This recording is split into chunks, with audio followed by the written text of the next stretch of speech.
Hoje eu fiz uma pergunta para um amigo meu que é o seguinte, cara, por que eu vivo o tempo inteiro ansioso e por mais que eu saiba que as coisas levam tempo, eu não consigo parar de ficar ansioso para elas acontecerem. Eu tive essa conversa com meu pai ontem à noite e hoje com esse meu amigo. E aí eu me lembrei também que neste livrinho chamado A Educação da Vontade, ele diz uma coisa muito interessante, então nós vamos falar sobre essa ansiedade que a gente sente das coisas acontecerem, a nossa pressa de ver o resultado das coisas. E ele fala assim, ó, ele fala que toda felicidade supõe algum esforço. E ele diz que os preguiçosos, o que repugna os preguiçosos, ou seja, o que dá ranço no preguiçoso, são os esforços moderados, mas reiterados dia após dia, ao longo dos meses e anos. Então, ó, o preguiçoso, ele tem repulsa ao esforço moderado e repetido todo dia durante anos. Ele fala assim, é tão certo que é no esforço moderado, mas contínuo, que reside a energia real e fecunda, que todo trabalho que se afasta desse tipo pode ser considerado um trabalho preguiçoso. E ele vai prosseguir no livro dizendo assim, o cara que não faz nada é preguiçoso. O cara que se ocupa com um monte de coisa só para se distrair daquele esforço reiterado dia após dia também é preguiçoso. E aí eu volto para a conversa com o meu pai e com o meu amigo, que foram as duas na mesma direção, do seguinte, cara, acontece que você fica ansioso porque você fica olhando lá na frente, ao invés de olhar para fazer melhor a atividade do dia a dia. E aí, eu volto para uma coisa que saiu da conversa com meu pai, que foi assim, ô pai, sabe o que eu percebi? Eu percebi que tem dois grandes momentos, existem duas grandes dificuldades para um negócio existir. A primeira grande dificuldade é o começo, é você sair do zero e conseguir fazer a coisa, dar os primeiros passos, fazer as primeiras vendas, organizar as primeiras ferramentas, sair do zero e dar os primeiros passos. E aí você vai lá, faz as primeiras vendas, tem um primeiro pico de acontecimento. Isso aí, quando você chega nessa parte, essa parte é até meio que fácil. Todo mundo que aguentou o começo, aguenta esses primeiros meses, esses primeiros picos. Mas aí vem a segunda dificuldade, sustentar um negócio por anos. Fazer com que seu negócio perdure. E é por isso que eu acho que a maioria das empresas fecha nos primeiros 5 anos. Porque se você sair, a maioria dos caras não aguenta sair do zero, mas uma vez que você saiu do zero, os primeiros 6 meses, 3 meses, eles funcionam. Só que aí, o que faz um negócio acontecer no longo prazo é esse esforço moderado e reiterado dia a dia. Tava assistindo um jogo de basquete esses dias e um time tava tipo 15 pontos atrás. Aí o cara foi lá, atacou e no basquete é assim, cara, vou explicar a regra de basquete também é demais, né? Mas assim, ou você marca 2 pontos ou você marca 3 pontos, tá? Basicamente é isso. Só tem um jeito de marcar 1 ponto que é arremesso livre, mas não importa. O cara foi lá e marcou uma cesta de 2 pontos. Aí o narrador falou algo do tipo, muito bem, ele fez 2 pontos, não está tentando fazer a cesta de 10 pontos. Não existe cesta de 10 pontos. O que ele estava querendo dizer? Esse cara não vai tirar 10 pontos de distância num ataque. Ele vai ter que ficar atacando, fazendo 2 pontinhos. Isso daí é a representação de como a vida funciona. O que leva aonde você quer é o esforço reiterado dia após dia e é moderado. Isso aqui é impressionante. Esforço moderado, mas contínuo, onde reside a energia real e fecunda. O que é fecunda? Que dá frutos. E aí, tanto meu pai quanto meu amigo, eles levaram a mesma conclusão, que foi da conversa do meu pai, que foi assim, ó. Meu pai disse, Elton, ele não disse Elton, ele disse, filho. Meu pai chama Elton também, ele nem ia falar Elton. Ele falou, filho, é que você segue a mesma filosofia que eu, que é, o negócio se constrói no longo prazo. E você faz, o que você tem que fazer é o trabalhinho do dia a dia. E esse trabalhinho do dia a dia, ele não dá resultado imediato, ele nunca vai dar. Só que esse trabalhinho do dia a dia acumulado, daqui 1 ano, 2 anos, 3 anos, isso aí dá uma coisa impressionante. Só que é só esse trabalhinho que dá esse resultado. E a maioria das pessoas está sempre atrás do negócio estrondoso do momento. O que tem que acontecer agora, de qualquer jeito, senão não funciona. E tem um lugar aqui no livro, inclusive, que eu tô tentando achar onde que era. Ele fala aqui, ó. O esforço continuado por longo tempo não é aceito pelo homem senão sob a pressão de necessidade. Então, eu trago isso para o seguinte ponto. O segredo não está numa explosão em um dia, numa explosão em uma semana, em um mês. É você achar as 3, 4, na verdade em 4, geralmente são 3 atividadezinhas ali que precisam ser executadas todo dia e aguentar repetir elas por muitos anos. Mas agora qual que é o problema? A gente vê 2 problemas aqui. Problema número 1 é identificar quais são essas atividades. Eu já falo aqui em todos os vídeos. Para quem quer crescer na internet é ler, escrever e gravar. Essas são as 3 atividades. Se você não repetir isso todo dia por anos, esquece. E problema 1, então, identificar. Segundo problema, uma vez identificadas, se blindar de todas as outras coisas que vão aparecer ao redor e ficar fazendo só as que importam. É muito difícil. Cara, isso é uma coisa impressionante. A quantidade de coisas que eu tive que fazer hoje, agora é 5h25 da tarde, e a quantidade de coisas que eu tive que fazer hoje era meu dia só para gravar vídeo, esse é o primeiro vídeo que eu tô gravando. Por quê? Porque eu fui engolido porque eu deixei por muitas outras coisas do dia. Ou seja, eu tô dia a dia lutando nisso daí para proteger o meu tempo das 3 únicas atividades que importam. Então nós temos esses 2 problemas.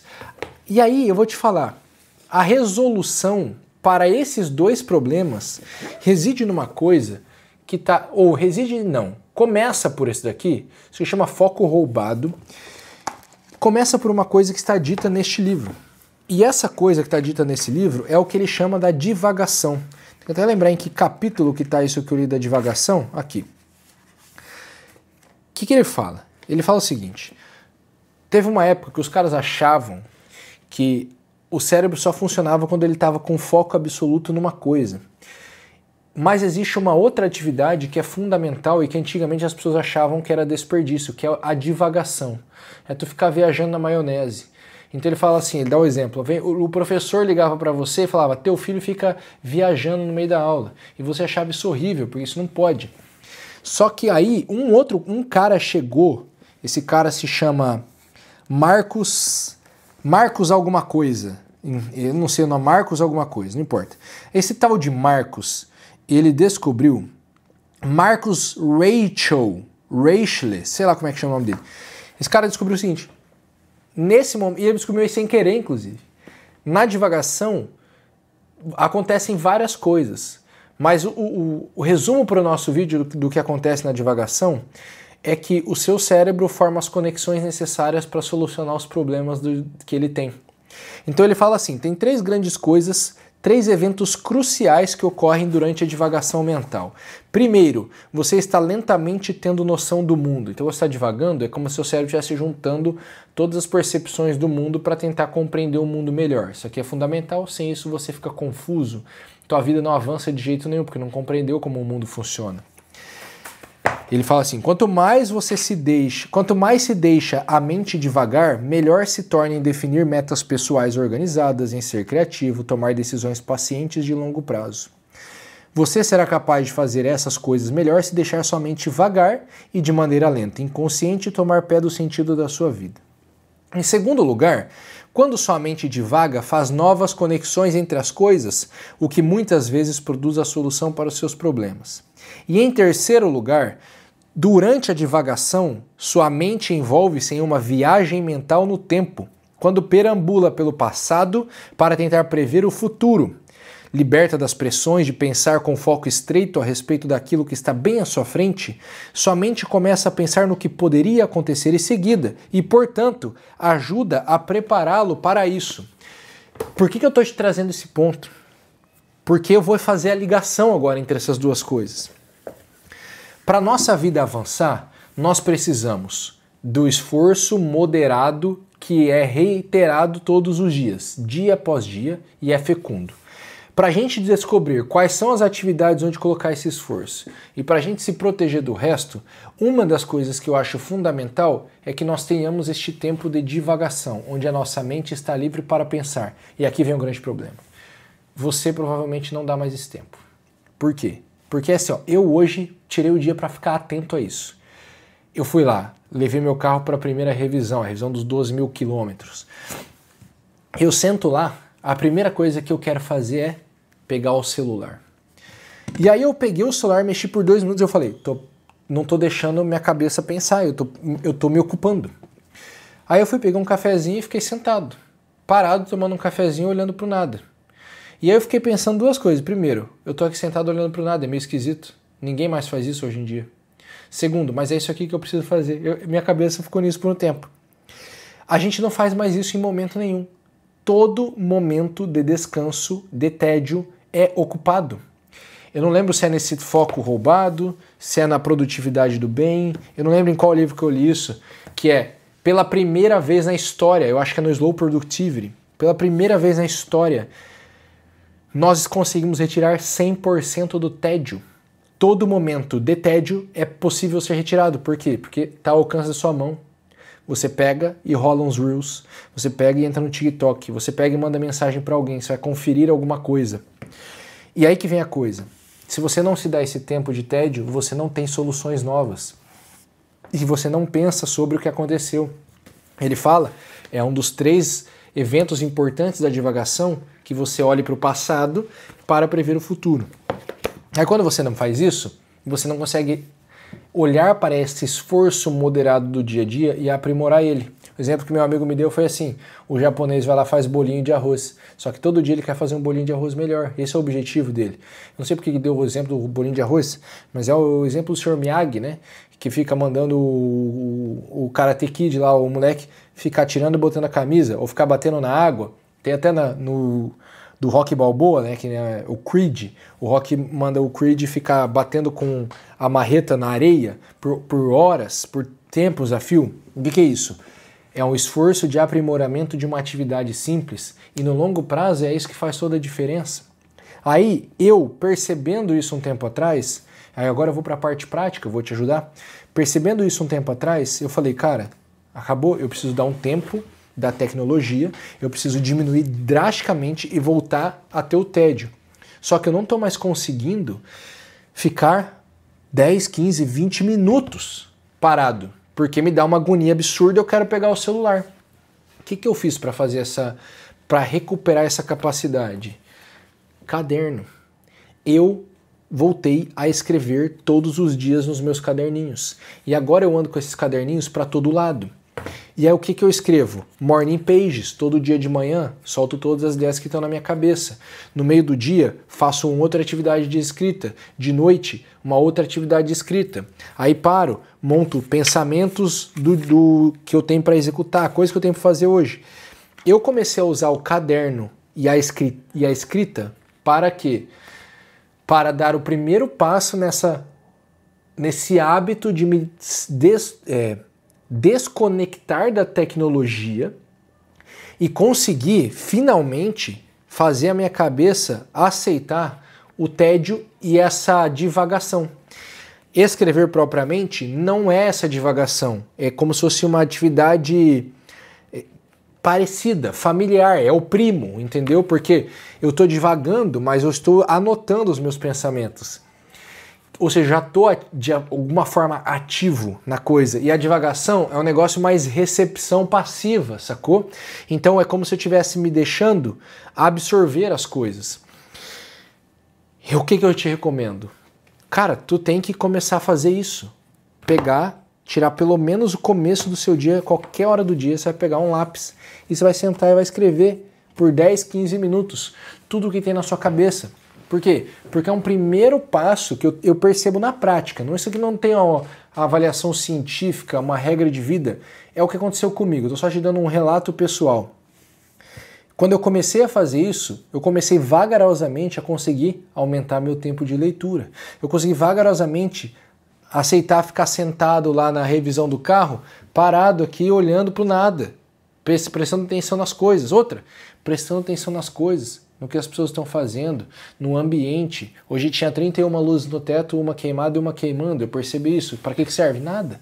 Mas é a sua mente podendo olhar para as coisas, a sua mente podendo trabalhar. Esses caras descobriram nessas análises científicas, agora sim com ciência envolvida, que quando você está divagando, o teu cérebro não desliga. Ele vai para um lugar de atividade que ele chamou, ele tem um nome para isso. Vamos achar aqui o capítulo para eu te falar o nome desse lugar de atividade do cérebro. Caramba, cadê esse negócio? Que ele chamou de rede de modo padrão. Então, quando as pessoas parecem não estar fazendo nada, existe essa rede de modo padrão atuando. E essa rede de modo padrão está cumprindo várias funções, dentre elas essas 3 que ele apresenta aqui. Ou seja, é nessa atividade que não é exaustiva, aí que está a coisa, que você começa a aprimorar a pequena tarefa do dia a dia. E aí a gente entra num ponto fundamental aqui para a gente conseguir amarrar esse pensamento de forma que a gente veja o resultado prático dele na nossa vida. O Cal Newport, no livro Trabalho Focado, ele diz que as atividades mais importantes, ou que mais vão ser bem remuneradas com o passar do tempo, são as atividades de trabalho focado, em que você consegue se concentrar por horas a fio em algo trabalhoso. Aí que vem o grande paradoxo da vida. Para você conseguir fazer essa atividade, eu percebo que você tem que conseguir também essa distração. Então, as duas atividades, tanto essa de trabalho focado quanto essa atividade de ficar devaneando, elas são meio que 2 faces da mesma moeda na minha percepção. Porque nessas 2 coisas, você entra num estado meio que num estado de flow, onde não existe um esforço absoluto acontecendo que está te doendo a cabeça e onde você está produzindo o máximo de resultados. Sendo que nós estamos habituados a ficar naquilo que parece produzir resultado, porque está nos ocupando tanto, está deixando nossa cabeça fritar tanto, que a gente fica com a impressão que é ali que a gente está funcionando. Só que é exatamente ali que você não está funcionando. E em paralelo, o que é esse não estar funcionando frenético, que a gente pode ver inclusive aqui, eu vou aproveitar para ler esse trecho, que é bem legal, que ele fala assim, olha: a energia da vontade traduz-se menos pelos múltiplos esforços que pela orientação ao mesmo fim de todas as potências do espírito. Eis, com efeito, um tipo de preguiçoso muito comum. O jovem vivaz, alegre, enérgico, quase sempre está fazendo alguma coisa. Então, assim, o cara ocupado não fica só um instante inativo. Seus amigos admiram sua capacidade de trabalho e a variedade das suas ocupações. Nós, entretanto, devemos dar a esse jovem o nome de preguiçoso. Para o psicólogo, o que essa multiplicidade de trabalhos indica é uma atenção espontânea que tem certa riqueza, mas que ainda não se tornou atenção voluntária. Esse estudante fornece-nos um tipo de preguiçoso muito frequente, que denominaremos o tipo disperso. Esse passeio do espírito é agradável, com certeza, mas não passa de um bom passeio. Então, isso daqui, esse cara, que normalmente são as pessoas que eu vejo ao meu redor, ocupado, pulando pra lá e pra cá, termina o dia, tá exausto, parece que não fez 200 coisas, mas não chegou em lugar nenhum. Ele também me parece ser uma outra face da moeda do letárgico, que é o cara que tá lá assim, igual um zumbi, rolando reels e passando para baixo, e passando para baixo, passando para baixo. Do mesmo jeito que de um lado, então, nós temos o cara capaz de sentar, focar e, por exemplo, ficar 2 horas lendo um livro e também consegue deixar sua mente devagar, devanear nesses momentos em que ela tá meio que não pensando em nada, ele é o oposto do cara que ou tá sempre ocupado, ou tá letárgico igual um zumbi parado no celular. Isso aqui é uma coisa impressionante. Tem algumas pessoas que eu convivi de perto, são pessoas da minha família isso aí, que assim, ó, cara, tu dá uma agonia de ver aquela pessoa, ela tá sentada, parece num estado de paralisia. Ela não tá nem nesse negócio de divagação e ela também não tá ocupada, ela só está paralisada. Por quê? Ela tá sentada aqui, ó, horas a fio, cara, horas a fio. Eu falei, tem uma pessoa que eu conheço, ele vai saber quem é, eu acho, pessoa da minha família, muito próxima. Eu falei assim, cara, você tem que ter tempo em silêncio, mas tá sempre com o fonezinho de ouvido, ouvindo um radinho, sempre ligando um vídeo novo, sempre botando o celular para rodar algum podcast. Eu falei, cara, não dá, tu não pode ser assim. Não dá para nós sermos assim. Então, nós não podemos ser a pessoa super ocupada ou zumbi mexendo nas coisas. Nós precisamos achar esse outro lado da moeda. E aí, para fazer isso, vou ser honesto contigo. Por mais que útil que seja a tecnologia, ela precisa ganhar seu espaço fechado dentro do dia. E eu preciso desvincular da tecnologia e voltar para um modo analógico de viver. Então, eu tô nesse modo monástico, analógico de vida ultimamente. É isso? É caderno? É caneta? É lapiseira? É escrever à mão? É livro de papel? Esquece Kindle? Por quê? Porque agora a tecnologia é usada na hora que tem que ser usada. Então eu sento aqui, tenho que resolver o problema de WhatsApp, eu vou criar meu bloco de tempo para a burocracia. Eu tenho que subir o vídeo para o YouTube, eu vou terminar de gravar, eu vou subir o vídeo para o YouTube. Mas assim, ó, eu fiz o que eu tinha que fazer, desliga a cabeça. Sai tecnologia, mundo real, mundo físico, vida analógica. Por quê? Porque daí eu vou recuperando vagarosamente essas coisas. Inclusive, essa recuperação é uma recuperação de anos e de recaídas, eu digo para você. Eu tô há anos, sei lá, desde 2020, 2019 nesse negócio, e eu tô o tempo inteiro lutando nesse vai e vem. Só que assim, ó, cada vez que eu caio menos baixo agora. Agora eu tô caindo um pouquinho mais em cima. E cada vez que eu volto um pouquinho mais capaz de me concentrar e de ter esses pensamentos divagando. Meu conselho para você então, vamos entrar numa tradução mais concreta depois de tudo isso e organizar esse pensamento. Você vai começar a escrever num caderno todos os dias de manhã, pelo menos. Escrever o quê? O que tiver na tua cabeça. Isso aí, Morning Pages da Julia Cameron. 3 páginas de qualquer coisa que está na tua cabeça, tu vai soltar ali todo dia de manhã. Segundo, você vai começar a abandonar o hábito de Instagram e Reels e feed. Cara, é assim, ó, vou te falar, vou ser bem honesto contigo. Parece que você está aprendendo. Você não está aprendendo porcaria nenhuma com Reels. Você não está aprendendo nada com essas coisas. Se você quer ver Reels para mandar meme para o teu amigo, beleza. Mas para aprender, pode esquecer, tu não vai aprender nada nisso daí. Vai ter uma falsa impressão de aprendizado. Mas tudo que você vai ter é um monte de pequena pílulazinha que você não sabe conectar uma com a outra. Então é tudo superficial, só que é um monte de pequenas ilhas de conhecimento que você sequer entende direito e não sabe conectar umas com as outras. Então para com isso. E aí você vai começar a incluir cada vez mais uma sessão mais longa de leitura. Você começa com uma sessão de 10 minutos, 15, 20, 25. Isso aí com o passar dos meses, isso aí é uma tarefa para o ano. Para você fazer até dezembro isso aí. E lá em dezembro você está conseguindo ler 1 hora, 2 horas, focado. Você está conseguindo escrever 3 páginas sem ansiedade, sem aquela pressa de meu Deus, eu preciso terminar logo esse negócio para ir fazer tal coisa. Você vê que isso aí, agora eu vou ligar com o começo. Isso aí vai começar a abaixar o nível de ansiedade. Por quê? Porque você vai voltar a se habituar à lentidão das coisas. E é muito bom se habituar com a lentidão do dia a dia. Porque os grandes resultados da vida, eles são todos muito mais lentos do que dia a dia. Eles são lentidões de ano.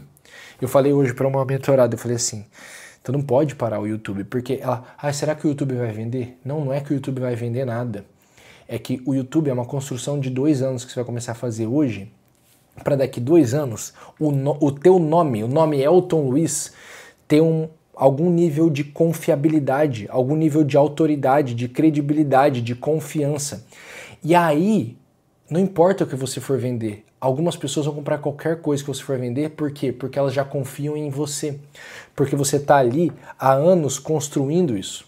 Então, é a mesma coisa, é um trabalho de anos para você voltar a se habituar a essa lentidão. Não vai resolver de uma hora para outra. Eu sou ansiosíssimo, mas isso melhora devagar com o tempo. Às vezes volta, às vezes abaixa, mas é sempre nos períodos em que eu estou firme nesse propósito de estar no modo analógico de viver que eu consigo acalmar o meu espírito, vamos dizer assim, e suportar a demora que levam todas as boas coisas da vida.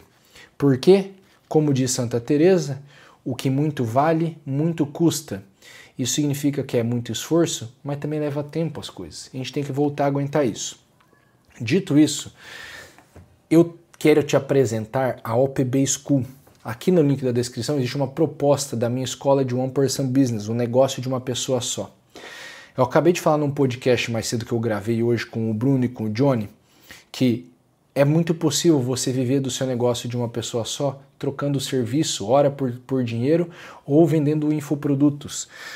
E eu montei a única escola que existe no Brasil onde você vai aprender tudo o que precisa, ou seja, todas as habilidades que precisa. Envolve copyright, envolve marketing, envolve fazer página de vendas, envolve fazer e-mails, envolve escrever post, todas essas coisas. E é o único lugar, assim, ó, eu vou ser honesto contigo, o mercado, para um cara querer ser teu mentor de alguma forma, deixar você ter contato com ele, as pessoas querem cobrar rios de dinheiro. É o único produto que tem num preço justo nesse sentido que eu, assim, ó, eu acho que não sou o único produto, mas deve ter outros, mas assim, preço justo para você ter o conhecimento e o contato comigo.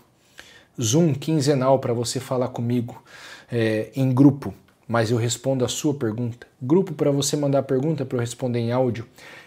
Aulas de análise em que eu analiso página de vendas, post, vídeo dos integrantes, dos membros da escola. Clica no link na descrição, dá uma olhada na proposta da UPB School. Se você quer ter o seu negócio, trabalhar sozinho, sem equipe, viver do seu negócio digital, saber que você vai ter um negócio que vai perdurar por anos porque você está construindo do jeito certo, você vai gostar da UPB School. O link está na descrição, é uma proposta. Ali no final da proposta, se você ainda tiver dúvidas, você pode falar com o suporte, você vai falar com uma das meninas lá, a Juliana, a Larissa, elas vão te ajudar a entender se é para você, se não é, sem nenhum empurrão de venda. Elas só vão te ajudar a entender se é ou não para você. Link tá na descrição. Tamo junto.